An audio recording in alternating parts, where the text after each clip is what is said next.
함께 설교 제목을 따라 해보겠어요. 빛의 자녀들처럼 행하라. 빛의 자녀들처럼 행하라. 2026년 우리 교회 표어를 빛의 자녀들처럼 행하라, 이렇게 에베소서 5장 8절 9절 말씀을 중심으로 정했습니다. 빛의 자녀들처럼 행하라, 이 말은 빛의 자녀들처럼 살아라 라는 말이고, 빛의 자녀답게 살아라 라는 말씀입니다.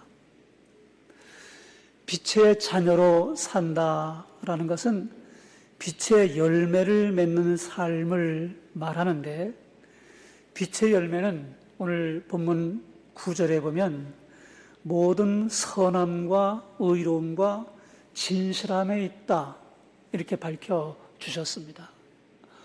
그러니까 빛의 자녀로 살아라, 그 말은 선함과 또 의로움과 또 진실함의 열매를 맺는 삶을 살아라 라고 말씀한 겁니다. 우리가 나무를 보게 되면 이게 무슨 나무인지 쉽게 아는 방법은 열매를 보면 압니다. 전문가들은 나무 줄기만 봐도 알고, 나무 이파리만 봐도 이게 사과나무인지 배나무인지 복숭아나무인지를 정확하게 알 수 있는데, 열매가 맺혀지기 전에 그거를 알아보는 사람보다 잎이나 줄기, 나무만 보고서는 그 나무가 무슨 나무인지 정확하게 분별하기가 쉽지 않죠. 성도들을 가리켜 빛의 자녀라 하시고, 빛의 자녀답게 살라 하시며 빛의 열매를 내라 하신 이 말씀을 연관해 보면, 우리의 삶이 하나님 앞에 빛의 자녀로서의 열매를 맺게 될 때, 우리의 삶을 통해서 그리스도인으로서의 우리의 삶이 저들에게 전달되게 되고, 우리의 정체성이 빛의 자녀인 것이 드러나게 되는 것입니다. 오늘 함께 봉독한 성경 에베소 5장 8절 말씀 가운데 보면, 너희가 전에는 어둠이더니 이제는 주 안에서 빛이라 하신 말씀이 있습니다. 우리의 정체성을 규명한 말씀인데, 우리는 빛의 자녀입니다. 그래서 빛의 자녀답게 열매를 낼 수 있어야 되는데, 그 열매가 세 가지라는 거죠. 첫 번째, 착함이라고 하는 열매입니다. 이 열매라고 하는 단어가 헬라어로 칼포스라고 하는 단어인데, 단순한 성과나 업적을 말하는 게 아니고 생명이 안에서부터 자라 만들어낸 결과를 열매, 칼포스라고 하는 단어로 표현한 거예요. 빛의 열매는 자기 연출이 아니고 억지로 매달아 놓은 장식으로 보여지는 열매가 아니라, 빛에 거하기 때문에, 빛의 생명이 내 안에 있기 때문에 자연스럽게 맺혀지게 되는 열매, 그 열매를 빛의 열매, 그렇게 표현한 겁니다. 그 열매 가운데 첫 번째 열매가 선함, 또 다른 성경 번역으로는 착함이라는 열매인데, 헬라어로 아가토시네라고 하는 단어입니다. 선함, 착함이라고 번역된 이 열매는 그냥 단순하게 착하기만 한 게 아닙니다. 마음씨 착한 정도가 아니고 도덕적으로 선할 뿐만 아니라 적극적으로 선을 행하는, 선을 실천하는 것을 가리켜 아가토시네, 선함, 착함, 이렇게 설명한 단어입니다. 단순히 해를 끼치지 않는 사람이 아니라 다른 사람에게 유익을 흘려보낼 수 있는, 선을 실천할 수 있는 그 열매를 가리켜 착함, 선함이라는 말입니다. 나는 이 정도면 꽤 착하지 않아? 이렇게 스스로에 대해서 후한 점수를 주는 사람들이 있습니다. 자기 평가로 선하다가 아니라 주변에 있는 다른 사람이 그 사람 곁에 있으면 마음이 밝아져, 마음이 편안해, 그 사람과 함께 있으면 행복해, 이렇게 할 수 있는 열매, 이렇게 할 수 있는 성품이 선하다, 착하다라고 말하는, 성경에서 말하는 선함인 것입니다. 여러분과 제가 이런 선한 열매 낼 수 있게 되길 주의 이름으로 축복합니다. 아멘. 요한일서 1장 5절 말씀을 보면 하나님은 빛이시다, 그 안에 어두움이 조금도 없다 하신 말씀이 있습니다. 주 안에서 빛이 된 사람은 하나님께서 비춰주시는 그 빛의 영광의 광채를 통해서 선함의 열매를 내는 사람들입니다. 이런 사람은 그 열매가 따뜻함, 자비, 관대함, 배려, 섬김, 이런 열매들을 내게 되는데 하나님께로부터 우리에게 부어주시는 은혜를 통해 맺는 열매들입니다. 반대로 어둠에 속해 있는 사람들의 열매도 있습니다. 어둠에 속해 있는 사람들의 열매는 자기중심, 냉소, 무관심, 사리사욕, 숨김, 이런 것들입니다. 그러므로 하나님 앞에 믿음의 삶을 살아가면서 내 삶의 전체를 통해서 내는 열매가 어느 편에 속해 있는 열매인가를 잘 살펴야 되는 것입니다. 우리 모두가 하나님께서 비춰주시는 영광의 광채 안에 들어오게 됐고 주 안에서 빛이 된 사람들, 이 까닭에 말씀드린 따뜻함과 자비와 관대함과 배려와 섬김의 열매를 통해서 다른 사람들의 마음을 편안하게 해주고 행복하게 해줄 수 있는 우리 모두가 다 되어야 하겠습니다. 그렇게 큰 일을 내가 할 수 있을까요? 그렇게 혹여 좀 두려워하는 분들이 있을 수 있습니다. 큰 열매가 아니어도 됩니다. 작은 열매여도 됩니다. 작은 선함이 주변 사람들을 바꾸는 계기가 됩니다. 세상 사람들은 크게 뭘 엄청나게 사람들이 깜짝 놀랄 정도로 해야 그걸 선이다 생각하지만 사실 우리 주변을 바꾸는 대부분은 작은 선함을 지속하게 될 때 선한 결과가 영향력으로 나타나게 되는 걸 볼 수 있습니다. 우리가 새해에 함께 빛의 자녀들처럼 행하라, 빛의 자녀들로 살아라 하신 이 말씀을 마음에 새기며 믿음의 삶 살게 될 때 사람들과의 관계성에서 늘 나 자신을 잘 점검해 볼 수 있게 되기를 바라요. 나와 함께 있으면 주변에 있는 사람들의 마음이 밝아지는지 아니면 어두워지는지, 나는 가정과 직장에서 불평, 불만, 원망의 확성기인지 격려의 조명인지, 내 말과 표정이 누군가에게 부담이 되는지 위로가 되는지 하나님 앞에서 늘 내 삶을 돌아보고 내 성품으로 난 영향, 그 열매들이 어떻게 파급 효과를 가져오는가 잘 살펴서 하나님 앞에 이 선함의 열매를 통해 하나님 앞에 빛의 자녀들로 돌아가는 저와 여러분 모두가 다 될 수 있길 주의 이름으로 축복합니다. 아멘. 내가 어떤 사람이 생각날 때가 있어요. 우리 집 사람은 저한테 갑자기 어떤 사람이 생각나면 꼭 전화를 해야 되겠다는 마음이 들어 이렇게 말하더라고요. 여러분들에게 혹 갑작스럽게 누가 딱 떠오른다 그러면 문자라도 한번 보내시고 전화라도 한번 하시고, 그래서 안부도 묻고 격려도 하고 이렇게 선함의 열매를 확산시켜 나가는 걸 실천할 수 있게 되기를 바랍니다.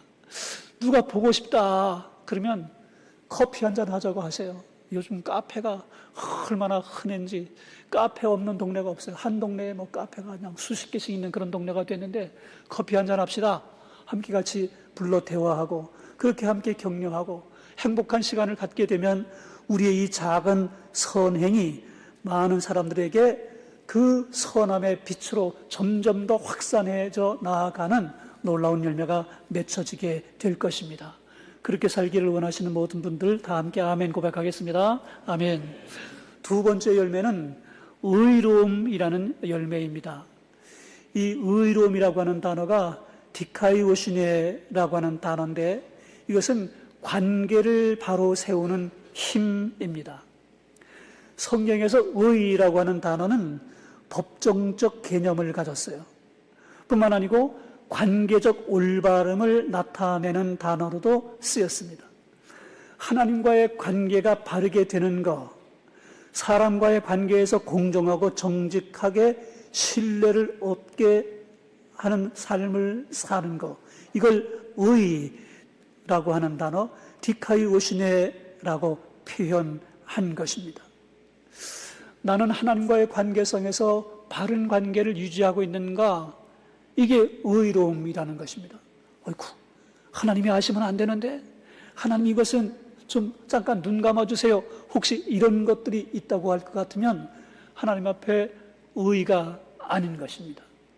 하나님과 늘 친밀하고 더 가까워지고, 하나님 아버지 부를 때마다 내 마음이 편안해지고, 하나님 앞에 어떤 환경과 어려움 가운데 있더라도 조금 더 불안하지 않고 두렵지 않고, 나 이거 이겨낼 수 있어, 하나님 나와 더불어 함께 계시기 때문이지 할 수 있는 관계가 하나님과의 관계에서의 의인 것입니다. 신앙용어 가운데 칭의라고 하는 신앙용어가 있어요. 우리는 죄인인데 하나님께서 우리를 의롭다 여겨주시는 은혜가 있는데, 그걸 가리켜 칭의라고 말해요. 우리는 다 양 같아서 그릇 행하여 함부로 행했던 사람들입니다. 그런데 십자가의 보혈로 우리를 정결케 하시고 하나님의 자녀로 우리를 삼아주셔서 죄는 보지 아니하시고 우리 위에 피 흘려주신 예수 그리스도의 그 보혈의 피로 말미암아 우리를 의롭다 이렇게 여겨주신 은혜가 칭의이고, 이게 하나님과 저와 우리 여러분과의 관계성 속에서 이루어진 의인 것입니다. 그러면 이 관계에서 하나님을 더 깊이 알아가고 더 친밀해지고 하나님의 은혜를 누릴 수 있는 관계, 이게 의로움이라는 열매예요. 뿐만 아니고 이 의라고 하는 열매는 사람들과의 관계성에서도 마찬가지입니다. 아담과 하와의 죄를 범하고 난 타락 이후에 사람은 하나님과의 관계도 깨졌지만 다른 사람들과의 관계도 깨졌어요. 그래서 하나님 앞에 아담과 하와가 서로 이 여자 때문이라고 그러고, 사과가 아니라 생명의 열매를 내게 줘서, 하나님이 만드신 그 여자가 그 열매를 내게 줘서 내가 이걸 먹어서 내가 이렇게 죄를 지었다고 이렇게 핑계하는 관계가 됐어요. 가장 가깝고 가장 친밀했던 아담과 하와의 관계가 이렇게 깨진 것입니다. 뿐만 아니고 부부관계뿐만 아니고 모든 사람들과의 관계성에서 서로 경쟁하고 서로 대적하고 서로 속이고 싸우는 관계, 양육, 강식의 세계가 된 게 죄악된 세상의 현 상태인 것입니다. 예수 그리스도를 구주로 믿는 믿음 안에 빛의 자녀된 삶은 다른 사람들과의 관계성에서도 조화를 이루는 삶입니다. 조화를 이룰 수 있기 위해서 어떻게 해야 되느냐? 조화를 이루는 게 그냥 말로만 되는 게 아닙니다. 좋은 관계를 형성하고 조화를 이루려고 하면 하나님 앞에서나 사람 앞에서 바른 삶을 살아야 돼요. 빛의 열매를 맺어야 가능해요. 말과 행동이 다르면 사람들은 의심합니다. 약속을 가볍게 여기는 사람이 있게 되면 관계가 불편해집니다. 보이지 않는 곳에서 슬쩍슬쩍 자기 이익을 챙기는 사람이 있으면 공동체 전체가 허물어지기 쉽습니다.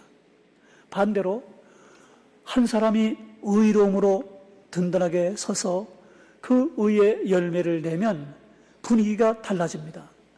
약속을 지키고 공정하게 판단하고 편가르지 않고 약한 편 있게 될 때 도와주고, 그러면 서로서로 신뢰가 생깁니다. 공정함과 신뢰가 있게 되면 점점 더 행복한 부부가 되고 가정이 되고 교회가 되고 공동체가 되는 거죠. 서로 조금 실수했다 하더라도 그 부분들에 대해서 함께 같이 대화를 통해서 서운했어요, 미안해요, 서로 이렇게 할 수 있는 관계가 될 때 함께 하나로 좋은 관계가 이루어지는 거죠. 요만큼 잘못한 일을 가지고 그것도 나한테 해줄 수 없냐고 비난을 하거나 혹은 그런 일들로 인하여 등을 돌리거나 이렇게 되면 관계가 깨지고 그 단절된 관계가 회복되는 일이 쉽지 않게 되는 것입니다.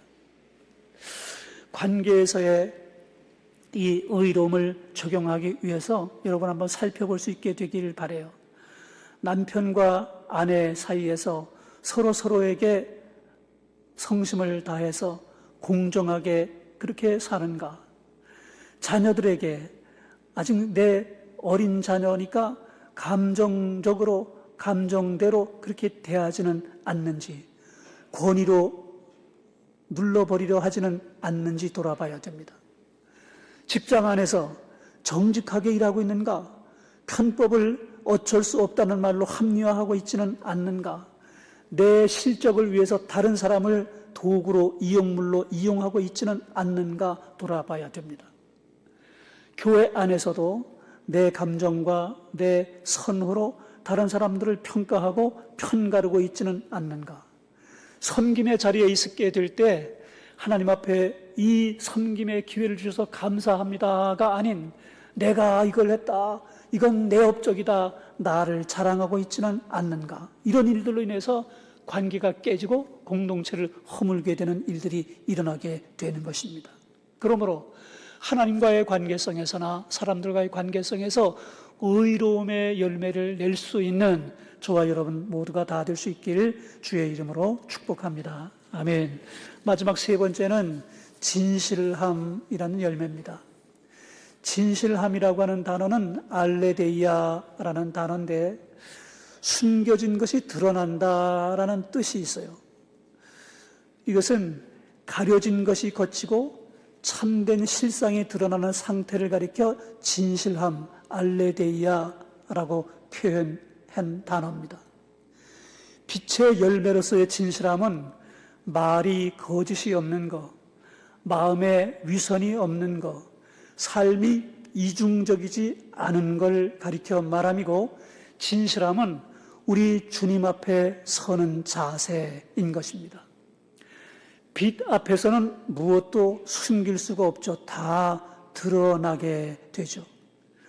에베소서 5장 13절 말씀, 그러나 책망을 받는 모든 것은 빛으로 말미암아 드러나나니 드러나는 것마다 빛이니라 하신 말씀이 있습니다.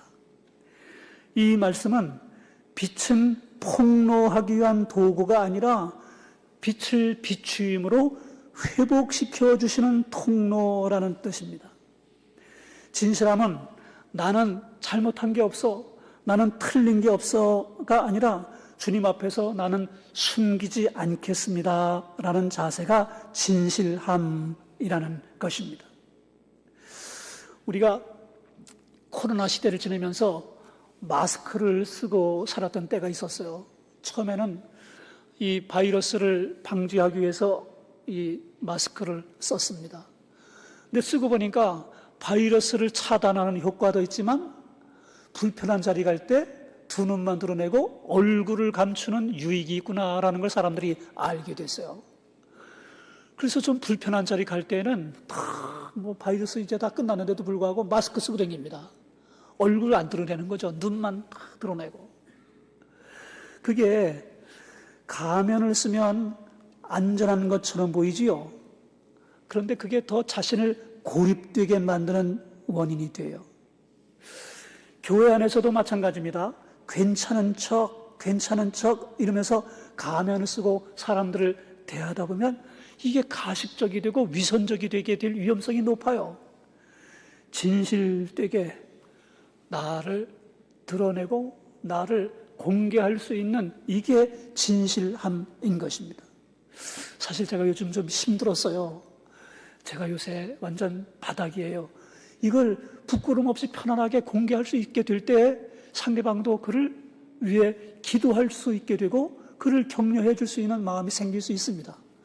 그런데도 불구하고 이걸 숨기고 센 척, 있는 척, 아무렇지도 문제가 없는 척, 이렇게 강한 척 이렇게 하게 되니까 점점 더 담은 높아지고 두꺼워지고 함께 거리감이 생기고 격이 생겨서 가까워질 수가 없어요. 예배도 함께하고 밥도 같이 주일에처럼 함께 먹고 나누기는 하는데 서로의 마음이 연락되지 않는, 서로 연결되지 않는 그런 관계성으로 그냥 껍데기로만 피차의 한 교회 신자인 관계가 되고 마는 것입니다. 우리가 하나님 앞에 신실함, 진실함은 하나님 앞에서나 사람 앞에서 가식이 없이 위선이 없이 진실됨을 그대로 드러낼 수 있는 자세가 될 때 열매를 맺게 됩니다.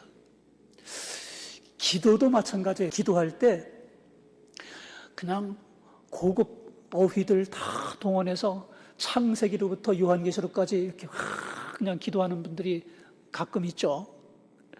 우리의 기도는 지나치게 꾸미지 않는 말로 그대로 말하는 기도가 제일 좋은 기도예요. 그래서 어린아이들이 순수한 동심으로 기도하는 그 기도가 제일 우리 하나님 앞에 좋은 기도라는 생각을 합니다. 회개를 미루지 마세요. 이 정도쯤은 누구나 다 하는 거야. 이건 죄도 아니야. 자기를 합리화하지 마세요. 마음에 끌림이 있거든, 마음 양심에 거리낌이 있거든, 하나님, 이게 제 마음에 걸립니다. 이게 하나님 앞에 합당치 못한 것이라면 하나님 회개하겠습니다. 내가 돌이키겠습니다. 그런 죄를 다시 반복하지 않겠습니다. 이게 내 잘못입니다. 인정하고 고백할 수 있어야 그래야 진실해지게 되는 거죠. 사람 앞에서 말과 행동이 일치하도록 훈련해야 됩니다. 인정해야 할 것 인정하고 책임질 것 책임질 수 있어야 그래야 진실함이 서로에게 통할 수 있게 돼요. 뿐만 아니고 내 마음 안에서 스스로 나를 속이지 않아야 됩니다. 이미 말씀드렸지만 이 정도면 괜찮아, 이 정도면 꽤 착한 거 아니야? 스스로를 합리화하다가 점점 더 거짓된 삶에 매몰될 수 있다는 걸 잊지 않아야 돼요. 여러분, 빛의 자녀들처럼 행하라, 빛의 자녀로 살아라 하신 이 말씀은 선함과 의로움과 진실함의 열매를 내는 것인데, 선함은 사람을 살리고 의로움은 관계를 세우고 진실함은 영혼을 자유케 하는 유익이 있어요. 새해에 빛의 자녀들로 믿음의 삶을 살아서 하나님과의 관계에서, 다른 사람들과의 관계에서 나 자신에게 하나님 앞에 선한 열매를 풍성하게 내는 우리 아산청학교의 모든 성도들 다 될 수 있기를 주의 이름으로 축복합니다. 아멘.